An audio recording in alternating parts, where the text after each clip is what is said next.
और बड़ा करना होगा। होंठ पर यहाँ कुछ कोलेजन ट्रीटमेंट की जरूरत है। ओरेंगुटैन के होंठ चीजों को उनके हाथों से भी ज्यादा कुशलता से संभाल सकते हैं। ये मुंह में मौजूद खाने को देखने के लिए अपने निचले होंठ को आगे निकाल सकते हैं। आप देख सकते हैं कि मार्टिन की नाक बहुत दिक्कत कर रही है। इस नाक को हटाना पड़ेगा हमें। ओरेंगुटैन की सूंघने की क्षमता बहुत कमजोर होती है, इसलिए मार्टिन जैसी बड़ी नाक इनके लिए ज्यादा काम की नहीं है। और ये कान तो बहुत ही बड़े हैं, हमें इनको लगभग 60% छोटा करना होगा। ओरेंगुटैन के कान छोटे होते हैं, लेकिन इनके सुनने की क्षमता हमसे बेहतर होती है। हमें अभी काफी काम करना है। ये मुश्किल काम है, लेकिन मुझे लगता है कि हम इसे कर सकते हैं। मैं कभी अपनी शक्ल सूरत से खुश नहीं था, पर इस वक्त मैं बहुत जोश में हूँ। ये मेरी जिंदगी बदल देने वाला है। मार्टिन के चेहरे पर कई घंटों तक मेहनत करने के बाद हम उसकी आंखों, उसके मुंह, उसकी नाक और उसके पूरे चेहरे को ऐसा रूप देने में कामयाब रहे जिसके बारे में उसने कभी सोचा भी नहीं था। उसकी प्रतिक्रिया? मुझे अच्छा लग रहा है। ये फ्लैंज भले ही अजीब लगे, लेकिन इनसे पता चलता है कि ये नर ओरेंगुटैन अपनी जवानी के सबसे अच्छे दौर में है।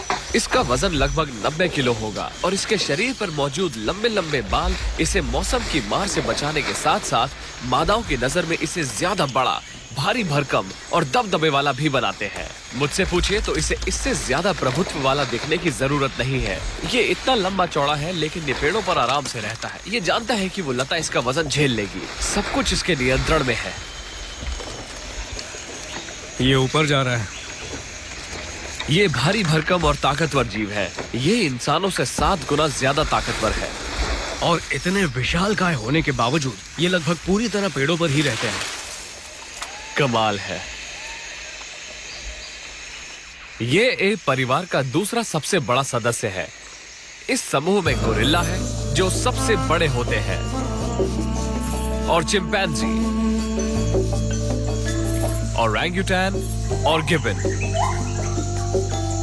तो आखिर एप की कौन सी खासियत उसे बंदर ना बनाकर एप बनाती है? पहली बात यह है कि ज्यादातर बंदरों की पूंछ होती है और एप की नहीं होती, और बंदर का औसत वजन 7 किलो तक होता है, जबकि एप उससे काफी बड़े यानी 275 किलोग्राम तक के होते हैं। लेकिन सबसे अहम चीज इसकी बुद्धिमत्ता है। एप काफी बाद में विकसित हुए और उनके शरीर की तुलना में उनका दिमाग ज्यादा बड़ा है। औसतन बंदर के दिमाग के मुकाबले एप का दिमाग 5 गुना बड़ा होता है।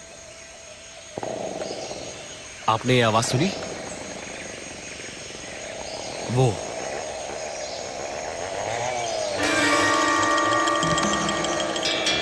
यहाँ चारों तरफ मौजूद जंगल में ओरेंगुटैनों का सबसे खतरनाक शिकारी मौजूद है। पैने दांतों वाले ये शिकारी एक दिन में 14 ओरेंगुटैनों का आवास क्षेत्र यानी 14,000 एकड़ इलाका नष्ट कर सकते हैं। ये चेन सॉ आ रही है।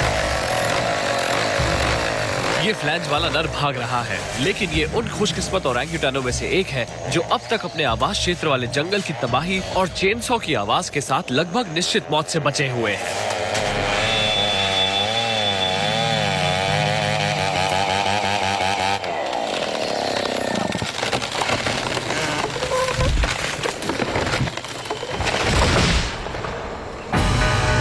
चेनसॉ ने बोर्नियो के लगभग आधे जंगलों को तबाह कर दिया है।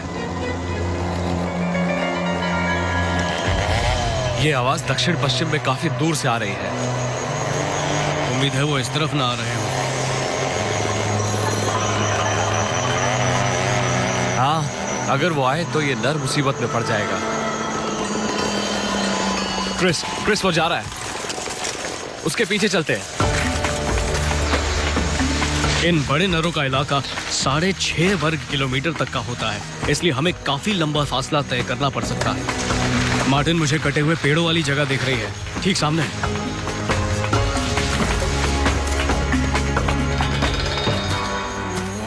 पहले यहाँ जंगल होता था। यहाँ तो गजब की तबाही मची हुई है। अब सिर्फ जले हुए पेड़ हैं। कुछ फर्न उग रहे हैं, लेकिन 50 साल तक यहाँ जंगल नहीं होंगे, और प्राथमिक वन उगने में तो सैकड़ों साल लगेंगे। जरा सोचिए कि आप ओरेंगुटैन हो और आप अपने इलाके के छोर पर आने पर यह नजारा देखें। It would be like half your town being blown up by a bomb or half your house being torched by a fire. If this is your habitat, there's nowhere to go. You can't go next door. That territory is being taken up by another orangutan. There are limited food resources out there. And there's no future for the orangutan this way. Only in the forest that remains. And this guy is headed back in, safe for now.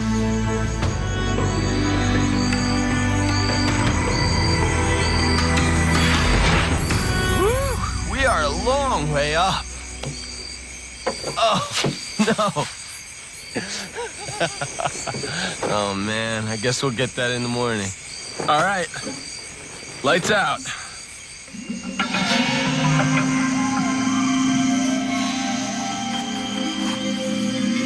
You really have a good view from up here.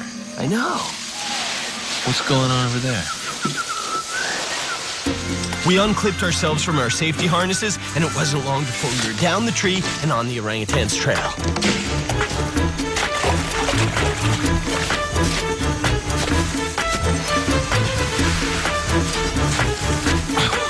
That's not the flinch meal. It's a different wild orang. Oh, it's a mom and baby. Whoa!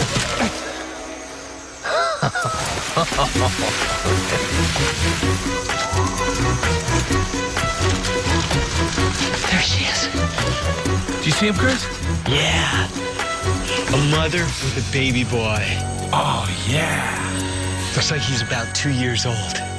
We are so lucky to be here, finding a mother with an infant in the wild. It's hard enough to find just a wild orangutan, but Mom with a baby, this is amazing. Wow, he is really checking us out. Anything new in his environment, he's gonna try to figure out. Just like a human kid, a human 2-year-old, that brain is taking in all kinds of new things going on around it in his world. we ended up calling the son Flame and the mom Blaze, and they would turn out to be critical to the success of this expedition. Yeah. Oh, what's going on now? She's moving. We stuck as close as we could to Blaze and Flame, mother and infant, healthy and free in the wild. But other orangutans, just like them, in this very same forest, have had their lives in the wild end tragically, like this.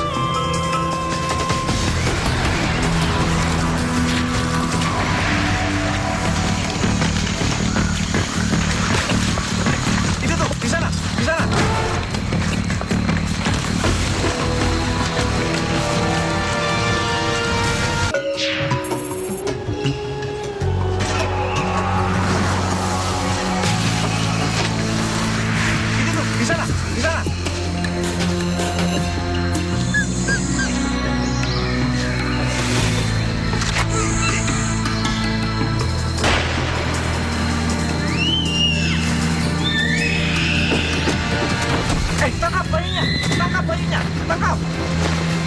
Ini mati ya? Ya, kita makan aja malam ini. Ini yang kasih kamu 2 juta ya.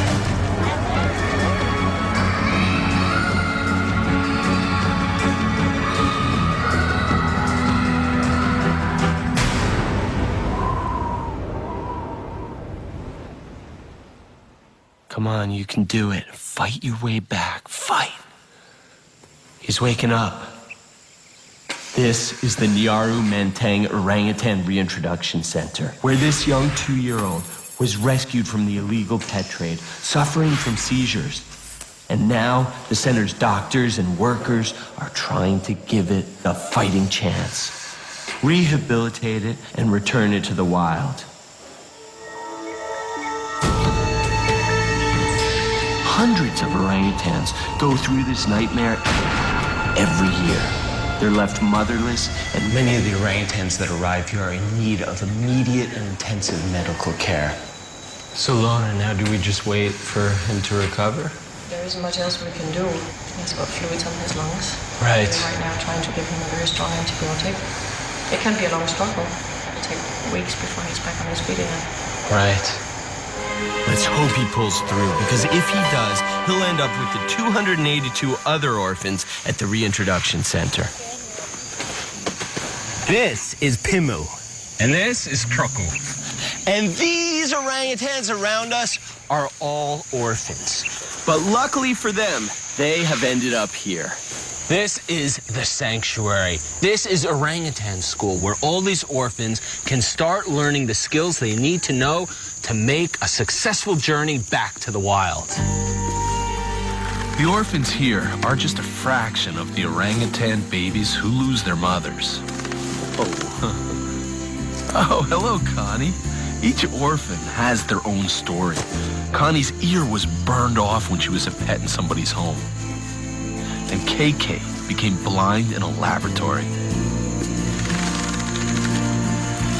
And here they can finally get the attention they need, because Psychologically, emotionally, they need the connection to another being. And since their mothers are gone, it's gotta be us. Our job now is to step into the critical role of surrogate mother. Together, Martin and I, along with the other surrogate moms at the center, will try to teach them how to be an orangutan and fight their way back into the wild.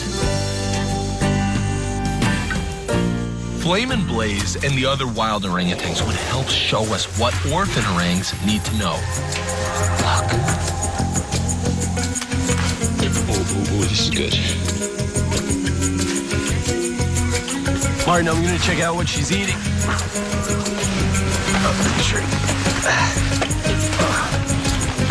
That's what she's eating. The fruit of the yellow vine. This is it. Now let's see what's inside, what she's getting at. There is pulp right around the seed, kind of slimy, and she's sucking that right off. And it's really slimy. But it tastes pretty good. You just roll it around in your mouth, getting all that slimy pulp off, grinding, and spitting out the seeds. Oh, it almost nailed me. Her son is watching her every move. She is teaching the new generation what to eat. Oh, he's tasting it. He's tasting the fruit. Wow. Orangutans can't survive on instinct alone. They have to learn. And sharing food is the best way to learn what to eat.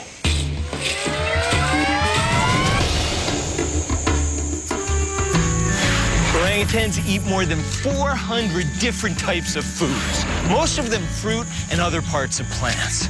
So, these young orangutans have to begin building their database of what kind of plants are good to eat, when they're ripe, where to find them. And it's not just about nutrition. Orangutans eat some plants for medicinal purposes. Our first goal was to help them figure all this out. Look, Pongo, I found some suli. You want to try some suli? There's one for you and one for me. Watch me, Pongo. He's watching Chris so intently, taking it all in. See, we crush it. We crush it so that we can get inside. That's what we're going for, the white stuff on the inside. Now try eating that. Suck the juice. Orangutan brains are like sponges. They'll watch intensely some new activity or new food type, and they might not take to it right away, but minutes later, hours later, even days later, it clicks and they start doing that behavior. It's all about imitation. So if I rip into the wood enough, he might start doing too. See, look, there's holes in there. Holes where grubs live. You can rip it like that. Ooh. Did you see that grub? Yeah, good job. Want to try? Dig in there. You try. You did it. I got that one, and you got that one. You can eat it. Look, here, I'll show you. You try.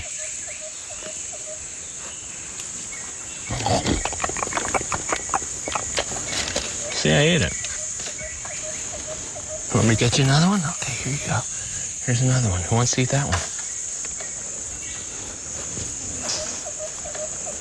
Ooh.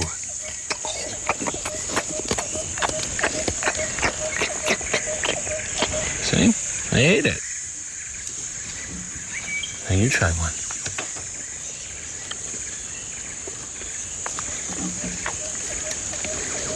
You want to try it?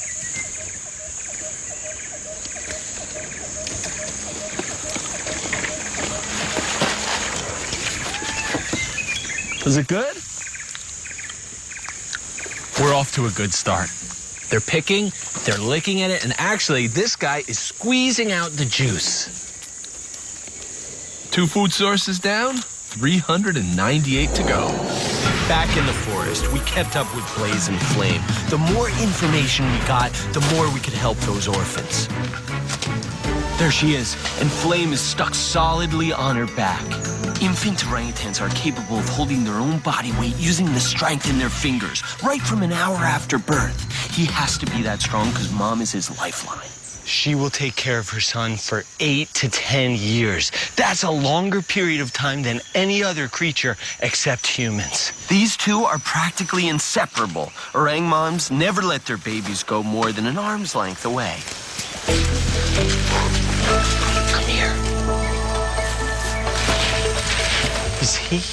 Yes, nursing. 2-year-olds have to drink plenty of milk, and he'll keep on nursing until he's about 7 years old. That's longer than any other animal. In North America, humans only nurse for about 1 year. Orangutan parenting is all the mother's responsibility. Flame's dad is long gone. They don't stick around to help bring up the young orangutan. They breed with the female, and then they're off. Once again, living their solitary life. As Blaze and Flame settled into their daybed, we headed out to rejoin the flange male.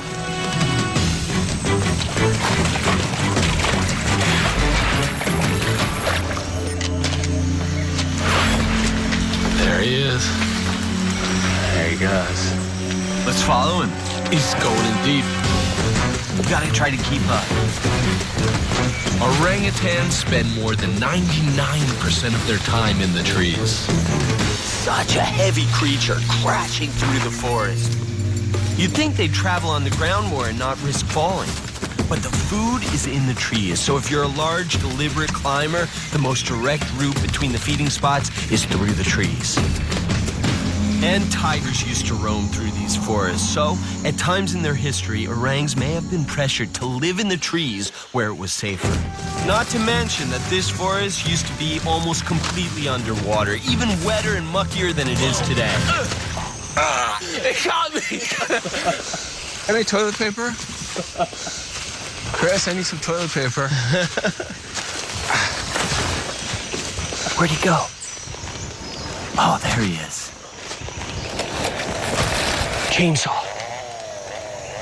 If they make it to this part of the forest, this flange male will be in trouble. That's the roar of the modern-day predator. Not chewing up orangutans directly, but chewing up their homes. 5 million acres of forest gone and sent downriver every year. But this male was toughing it out. The question was, for how long would he last? When a new orang arrived at the rescue center, we hoped he wouldn't be a familiar face. His passion to fight for the wilds. His mission to hunt down poachers. Meet Craig Bush, a real-life hero who will take you closer to the world's most adorable but dangerous